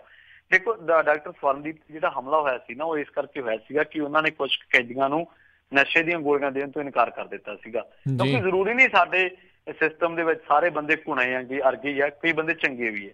ਉਹ ਕਹਿੰਦੇ ਕਿ ਭਾਈ ਜੇ ਤੁਹਾਨੂੰ ਕੋਈ ਬਿਮਾਰੀ ਹੈ ਤੇ ਮੈਂ ਤੁਹਾਡਾ ਇਲਾਜ ਕਰਦਾ, ਤੁਸੀਂ ਨਸ਼ਾ ਕਾਹਤੋਂ ਖਾਂਦੇ ਹੋ? ਇਹਨਾਂ ਦੀ ਇਹ ਗੱਲ ਕਹਿਣੀ ਸੀਗੀ। ਇਹ ਬੰਦਾ ਸਾਫ਼ ਸੀਗਾ, ਔਰ ਹੋਇਆ ਕਿ ਇਹਦੇ ਤੇ ਹਮਲਾ ਹੋ ਗਿਆ। ਬਾਅਦ ਦੇ ਵਿੱਚ ਪਤਾ ਲੱਗਿਆ ਕਿ ਇੱਕ ਨੈਕਸਸ ਹੈ, ਉਹ ਲੋਕ ਹੈ ਜਿਹੜੇ ਨਸ਼ੀਲੀਆਂ ਗੋਲੀਆਂ ਤੇ ਲੱਗੇ ਪਏ ਆ। ਸੋ ਇਸ ਕਰਕੇ ਮੈਂ ਦਾਦ ਦਿੰਦਾ ਇਹਨਾਂ ਦੇ ਹੌਸਲੇ ਦੀ ਕਿ ਬਾਹਰ ਆ ਕੇ ਇਹਨਾਂ ਨੇ ਉਸ ਨੈਕਸਸ ਦਾ ਪਰਦਾਫਾਸ਼ ਕੀਤਾ ਵਾ। ਇਹਨਾਂ ਨੇ ਉੱਥੇ ਚੰਗੇ ਖਾਣੇ ਦੀ ਮੰਗ ਕੀਤੀ ਹੈ, ਜਿਹੜਾ ਕਿ ਮਿਲਣਾ ਚਾਹੀਦਾ ਵਾ, ਭਾਵੇਂ ਕੋਈ ਅਪਰਾਧੀ ਹੈ ਭਾਵੇਂ ਕੋਈ ਦੋਸ਼ੀ ਹੈ, ਉਹਦੇ ਵੀ ਇੱਕ ਰਾਈਟ ਆ। ਜੇਲ੍ਹ ਦਾ ਵੀ ਆਪਣਾ ਇੱਕ ਜੇ ਕੋਈ ਕੈਦੀ ਹੈ ਉਹਦੇ ਵੀ ਕੁਝ ਰਾਈਟ ਆ, ਠੀਕ ਆ, ਉਹ ਸਜ਼ਾ ਜ਼ਾਬਤਾ ਵਾ, ਇਹਦੇ ਵਿੱਚ ਅਲੱਗ ਗੱਲ ਹੈ, ਪਰ ਉਹਦੇ ਰਾਈਟ ਆ ਜਿਨ੍ਹਾਂ ਦੀ ਪ੍ਰੋਟੈਕਸ਼ਨ ਹੋਣੀ ਚਾਹੀਦੀ ਹੈ। ਪਰ ਮੇਰੇ ਖਿਆਲ ਦੇ ਨਾਲ ਇਹ ਜਿਹੜਾ ਨੈਕਸਸ ਹੈ ਇਹਦੀ ਜਾਂਚ ਹੋਣੀ ਚਾਹੀਦੀ ਹੈ। ਹੁਣ ਤੁਸੀਂ ਦੇਖੋ ਕਿ ਕਿੰਨੀਆਂ ਖਬਰਾਂ ਨੇ ਆਪਾਂ ਜਿਹੜੀਆਂ ਸਾਂਝੀਆਂ ਕਰਦੇ ਆ, ਜੇਲ੍ਹਾਂ ਦੇ ਵਿੱਚ ਲੜਾਈ ਹੋਈ, ਦੋ ਧੜਿਆਂ ਦੇ ਵਿੱਚ ਲੜਾਈ ਹੋਈ, ਉਹ ਕਿਉਂ ਗਰੁੱਪ ਬਣਦੇ ਆ, ਉਹ ਕਿਉਂ ਲੜਾਈਆਂ ਹੁੰਦੀਆਂ ਨੇ? ਨਸ਼ਾ ਬਹੁਤ ਵੱਡਾ ਕਾਰਨ ਹੈ। ਸੋ ਜਿਹੜਾ ਆਪਾਂ ਵੇਖਦੇ ਆ ਕਿ ਜੇਲ੍ਹਾਂ ਦੇ ਵਿੱਚ ਏਡਜ਼ ਦੇ ਮਰੀਜ਼ਾਂ ਦੀ ਗਿਣਤੀ ਵੱਧਦੀ ਜਾਂਦੀ ਹੈ, ਕਾਲੇ ਪੀਲੀਏ ਦੇ ਮਰੀਜ਼ਾਂ ਦੀ ਗਿਣਤੀ ਵੱਧਦੀ ਜਾਂਦੀ ਆ। ਉਹਦਾ ਕਾਰਨ ਵੱਡਾ ਇਹ ਹੈ ਕਿ ਉਹਨਾਂ ਸੂਈਆਂ ਦੇ ਨਾਲ ਇੱਕ ਸੂਈ ਨੂੰ 20 ਜਾਣੇ ਵਰਤਦੇ ਆ ਜਦੋਂ ਨਸ਼ਾ ਲਾਉਂਦੇ ਆ। ਸੋ ਇਹ ਸੂਈਆਂ ਨਸ਼ੇ ਕਿਉਂ ਜਾਂਦੀਆਂ ਨੇ, ਕੌਣ ਭੇਜਦਾ, ਇਹਦੀ ਜਾਂਚ ਹੋਣੀ ਚਾਹੀਦੀ ਹੈ। ਜੀ ਤੇ ਵੈਸੇ ਪ੍ਰਵੀਨ ਜੀ, ਹੁਣ ਤੱਕ ਪੰਜਾਬ ਦੇ ਵਿੱਚ, ਭਾਰਤ ਦੇ ਵਿੱਚ ਪਤਾ ਨਹੀਂ ਕਿੰਨੇ ਕੁ ਨੈਕਸਸ ਦੇ ਪਰਦੇਫਾਸ਼ ਹੋ ਚੁੱਕੇ ਨੇ। ਬਣਦਾ ਕੀ ਆ ਉਹਨਾਂ ਦਾ? ਸਾਰਿਆਂ ਦੇ ਜਿਹੜਾ ਜੀ ਉਹ ਸਾਹਮਣੇ ਹੀ ਆ, ਅੱਖਾਂ ਦੇ ਸਾਹਮਣੇ ਆ ਵੀ ਕਿੱਦਾਂ ਉਸ ਨੂੰ ਪਰਦੇ ਦੇ ਪਿੱਛੇ ਮੁੜ ਕੇ ਦੁਬਾਰਾ ਕਰ ਦਿੱਤਾ ਜਾਂਦਾ ਆ। ਬੜੇ ਅਫਸੋਸ ਨਾਲ ਕਹਿਣਾ ਪੈ ਰਿਹਾ ਵੀ ਇੱਥੋਂ ਦੀ ਜਿਹੜੀਆਂ ਲੀਡਰਸ਼ਿਪ ਆ ਉਹਨਾਂ ਨੇ ਸਗੋਂ ਪੰਜਾਬ ਦਾ ਵਾਕਿਆ ਹੀ ਜਿਹੜਾ ਇੱਕ ਹਿਸਾਬ ਨਾਲ ਬੇੜਾ ਗਰਕ ਕੀਤਾ ਹੋਇਆ ਆ। ਤੇ ਪ੍ਰਵੀਨ ਜੀ, ਬਹੁਤ ਬਹੁਤ ਤੁਹਾਡਾ ਧੰਨਵਾਦ ਕਰਦੇ ਹਾਂ, ਤੁਸੀਂ ਸਾਡੇ ਨਾਲ ਜੁੜੇ, ਇਹਨਾਂ ਖਬਰਾਂ ਬਾਰੇ ਸਾਨੂੰ ਜਾਣਕਾਰੀ ਦਿੱਤੀਆਂ।